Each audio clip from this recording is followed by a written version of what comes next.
গতকাল ছিল শ্রাবণ মাসের ২য় সোমবার। আমি শ্রাবণ মাসের 4টে সোমবারই উপোস করি। রবিবার দিনটা নিরামিষ খাই, আর সোমবার মোটামুটি সারাটা দিন কিছু খাই না। রাত্রিবেলা পুজো করে একেবারে উপোস ভাঙি। এই পুজোর দিনে না রান্নাবান্নার ঝামেলাটা যেহেতু একটু কম থাকে, তাই বাইরের কাজকর্মগুলো একটু সেরে ফেলতে ইচ্ছে হয়। ছেলেও বাড়িতে ছিল, তাই জন্য ছেলে আর আমি দুজন মিলে গেছিলাম মেট্রো ক্যাশনকারি। এমন নিম্নচাপ শুরু হয়েছে যে বৃষ্টি থামারই যেন নাম নিচ্ছে না।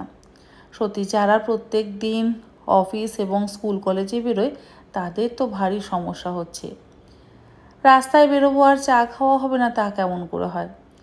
3 ভার চা নিয়ে নেওয়া হয়েছিল, আমার 2 ভার আর ছেলের 1 ভার। একে বৃষ্টির দিন, তারপর আবার উপোস করেছি, তাই 3 ভার চা নেওয়া হয়েছিল। ছেলে আর আমি মাঝে মধ্যে এরকম টুকটাক বেরিয়ে পড়ি।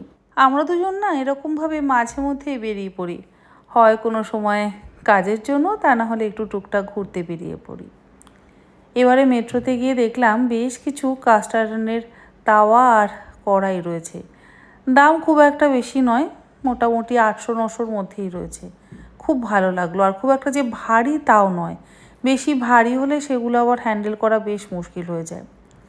অনেক দিন পর ছেলে দেখছি নিজের জন্য কিছু পছন্দসই খাবার দাবার কিনছে। আগে ছোটোবেলায় এরকম টুকটাক করে কিনে ট্রলির মধ্যে ভরতো।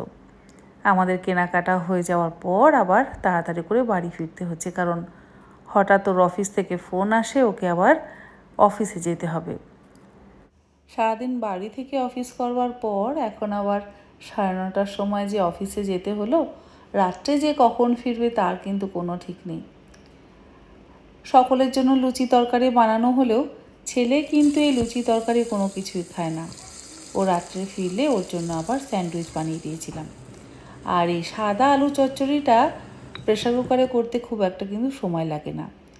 আলু একটু বড় টুকরো করে কেটে নিয়ে প্রেশার কুকারে কালো জিরে কাঁচা লঙ্কা ফোড়ন দিয়ে আলুর টুকরোগুলোকে দিয়ে হালকা করে ভেজে নিয়ে তার মধ্যে লবণ, জল আর গোলমরিচের গুঁড়ো দিয়ে 2টো সিটি দিয়ে দিলেই সাদা আলুর তরকারি তৈরি।